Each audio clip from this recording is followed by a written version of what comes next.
Hi friends, welcome to kitchen Vino. எல்லோரும் எப்படி இருக்கீங்க? இன்றைக்கி வந்து ஒரு விலாகு. ஆனால் இதில் வந்து நம்ம வீட்டிலே எப்படி கொத்தமல்லி நம்ம விதைச்சி முளைக்க வைக்கலாம் அப்படின்றது தான். இந்த மெத்தட் வந்து பார்த்திங்கன்னா எங்கள் பாட்டி காலத்தில் செஞ்ச மெத்தட் தான்.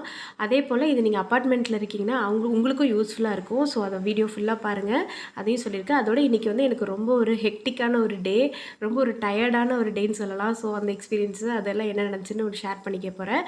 அதுக்கு முன்னாடி சேனலுக்கு ஃபர்ஸ்ட் டைம் இப்போ தான் வந்திருக்கீங்கன்னா சப்ஸ்கிரைப் பண்ணிக்கோங்க. பக்கத்தில் பெல் சிம்பல் இருக்கிறத கிளிக் பண்ணிவிட்டு நோட்டிஃபிகேஷன் அப்போ தான் உங்களுக்கு வரும். வீடியோஸும் மிஸ் பண்ணாமல் பார்க்கலாம். இப்போ நீங்கள் பார்த்துட்ருக்கிறது பன்னீர் ரோஸ். நம்ம ஒரு 10 நாளைக்கு முன்னாடி நம்ம வீடியோவில் பார்த்துருப்பீங்க. அதை நட்டு வச்சுருந்தோம், காஞ்சி போய் இலையெல்லாம் கொட்டி இருந்தது. ஆனால் இப்போ வந்து பார்த்திங்கன்னா க்ரீனிஷாக மாறி மறுபடியும் அது வேர் பிடிச்சிருச்சுன்னு நினைக்கிறேன். கீழே பக்கத்தில் இன்னொரு பூச்செடியும் நல்லா வேர் பிடிச்சிருச்சு. இந்த மார்னிங் எடுத்தது இருந்தது. பக்கத்தில் பார்த்திங்கன்னா கத்தாழை இதெல்லாம் நீங்கள் ஆல்ரெடி நம்ம வீட்டில் பார்த்துருப்பீங்க.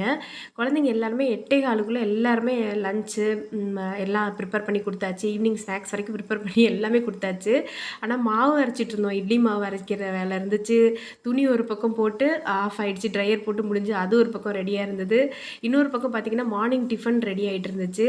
ஆல்ரெடி குழந்தைங்களுக்காக சமையல் பண்ண பிறந்த பாத்திரம், இப்போ சமைச்ச பாத்திரம் எல்லாத்தையும் சேர்த்து ஒரு பக்கம் பாத்திரம் கழுவிட்டு மாவும் அரைச்சிட்டே இருந்தோம். அதனால் சாப்பாடு காலையில் பிரேக்ஃபாஸ்ட் ரெடியாக இருந்து கூட இட்லி சாம்பாரும் தான் பிரேக்ஃபாஸ்ட்டு இருந்தும் கூட எங்களுக்கு அந்த டைமுக்குள்ளே சாப்பிட முடியல. ஏன்னா இன்னும் கொஞ்சம் மாவு அரைக்கிறது இருந்தது. அந்த மாவையும் அரைச்சி முடிச்சுட்டு அதில் உள்ள பாத்திரத்தை எல்லாம் க்ளீன் பண்ணிவிட்டு, உங்களுக்கு தெரியும் காலையில் எல்லோரும் ஆஃபீஸு ஸ்கூலுக்குலாம் கிளம்புனா கிச்சன் எப்படி கலையபுரமாக இருக்கும் அப்படின்ட்டு. ஸோ அதை எல்லாத்தையும் முடிச்சுட்டு நாங்கள் சாப்பிடும்போது கிட்டத்தட்ட வந்து மணி 10:30 ஆகிடுச்சு. அதுக்கப்புறம் தான் சாப்பாடே சாப்பிட்டுட்டு வீடை க்ளீன் பண்ணிட்டு கொஞ்சம் ரெஸ்ட் கொடுத்தோம். அப்புறம் மதியம் லஞ்சு வந்து பார்த்திங்கன்னா சிம்பிளாக வந்து ஃப்ரைட் ரைஸ், அதாவது மசாலாலாம் போட்டு ஃப்ரைட் ரைஸு, முட்டை மசாலா, உருளைக்கிழங்கு, அப்பளம், தயிர், அவ்வளோதான். ஏன் நாங்கள் வேறு காய் எதுவுமே இல்லைன்னா காய் எல்லாமே தீந்துருச்சு. இன்றைக்கி நாங்கள் மளிகை ஜாமானோட தான் காய்கறியும் வாங்கியிருக்கோம் வரும். அதனால் அதுக்கப்புறம் தான் இனிமேல் காய்கறி ரெசிபீஸு இன்னும் நிறைய ரெசிபீஸ்லாம் ஷூட் பண்ணி வச்சுருக்கேன். ஒன்று ஒன்றா வரும் உங்களுக்கு. காய்கறியில் செய்கிற ரெசிபீஸ்லாம் அதனால தான் நான் போடலை. இதே தான் ரிப்பீட்டடாக சாப்பிட்டுட்ருக்கோம். ஆனால் இது செஞ்சுமே எங்களால் உடனே சாப்பிட முடியல. இது பண்ணி முடிக்கும் போதே 1:45 ஆகிடுச்சு மதியம் லஞ்சுக்கு. சாப்பிட்லான்னு நினைக்கப்போ சிலிண்டர் வந்துச்சு.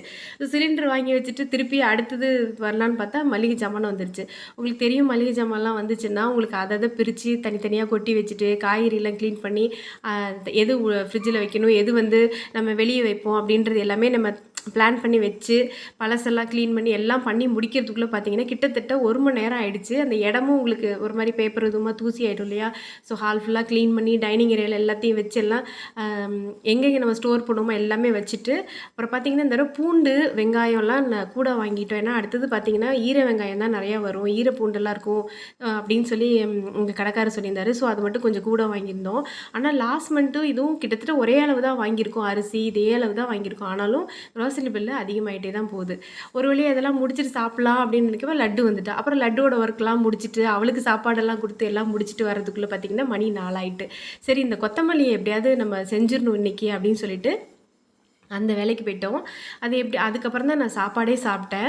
கிட்டத்தட்ட 5 மணி ஆயிடுச்சுன்னு வச்சுக்கோங்களேன். இது பண்ணும்போது ஈவினிங் எடுத்துகிட்டு இருந்தோம் இந்த வீடியோ. இது எப்படி பண்ணலான்னா, நாங்கள் வந்து ஒரு 1/2 கப் அளவுக்கு முழு கொத்தமல்லி, நம்ம மாவெல்லாம் அந்த தூளுக்கு அரைப்போம்ல, அந்த முழு கொத்தமல்லி எடுத்துகிட்டு இந்த மாதிரி ஒரு பிளேட்லேயோ இல்லை முரத்துலையோ வச்சு சாஃப்டான செப்பல் இருந்ததுன்னா அதை வச்சு இந்த மாதிரி மேலே வச்சு நல்லா தேய்ச்சி ஒன்றும் பாதியமாக உடச்சிக்கோங்க. என்னடா செப்பலை வச்சு தேய்க்கிறாங்கன்னு நினச்சிக்காதீங்க. இதெல்லாம் பாட்டி இப்படி தான் செய்வாங்கன்னு அம்மாவும் அப்படி தான் செஞ்சாங்க. இந்த மாதிரி பண்ணி நல்லாவே முளைக்குமா. ஒரு பாதியை நாங்கள் வந்து டப்புலையும் ஒரு பாதியை வந்து மண்ணுலையும் போட போகிறோம். நீங்கள் அப்பார்ட்மெண்ட்டில் இருந்தீங்கன்னா உங்ககிட்ட பழைய வாளி இல்லை உடஞ்ச வாளியோ யூஸ் இல்லாத வாளியோ எது இருந்தாலும் நல்லா வெயிலும், அதாவது வெயில் காற்று இந்த மாதிரி எல்லாமே கலந்து இருக்கிற ஒரு இடமா பார்த்து கீழே ஏதாவது ஒரு ஹைட்டில் தூக்கி வச்சுட்டு இந்த மாதிரி நீங்கள் போட்டு பாருங்கள். புதினா, கொத்தமல்லி, இந்த மாதிரி பொன்னாங்கண்ணி கீரை இதெல்லாம் நீங்கள் டப்புலே இந்த மாதிரி மெத்தடில் செய்யலாம்.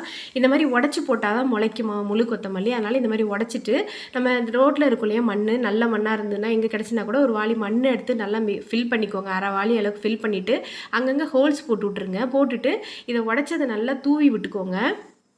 இங்கே பக்கத்தில் பில்டிங்லாம் கட்டுறதுனால எங்களுக்கு கொஞ்சம் மணல் கிடச்சிச்சு. ஸோ அதையும் அப்படியே மேலாப்பில் மிக்ஸ் பண்ணி விட்டுட்டோம்.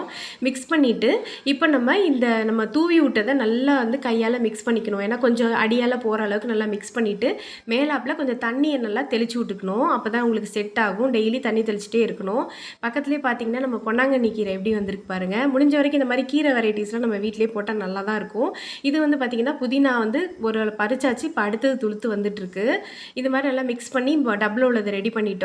இங்கே பாருங்க ஒரு குட்டி தக்காளி, இது இலையெல்லாம் கொட்டி போச்சு. ஆல்ரெடி இப்போ காய்ச்சிச்சு. இப்போ மறுபடியும் குட்டி தக்காளி வச்சுருக்கு. இது எப்படி வருதுன்னு ஃபியூச்சரில் அப்டேட் பண்ணுறேன். இது மண்ணில் போட்டதும் இதே மாதிரி நல்லா மிக்ஸ் பண்ணிவிட்டு சுற்றி நாளைக்கு வந்து அதை சுற்றி ஒரு இது மாதிரி பண்ணி வைக்கலாம் அப்படின்ட்டு இருக்காங்க அம்மா. டைம் ஆகிடுச்சு. ஸோ இது எப்படி வருது இன்னும் 10 நாளில் அப்படின்றத உங்களுக்கு நான் அப்டேட்டில் சொல்கிறேன். இந்த மாதிரி நம்ம பண்ணுறது ஒரு இன்ட்ரெஸ்டிங்காகவும் இருக்கிறது நம்ம வீட்டுக்கு தேவை நம்ம வீட்டிலேயே பண்ணும்போது ரொம்பவே ஒரு மனசுக்கு சந்தோஷம் கொடுக்குது, ஒரு மைண்ட் ரிலாக்ஸேஷன் கொடுக்குது.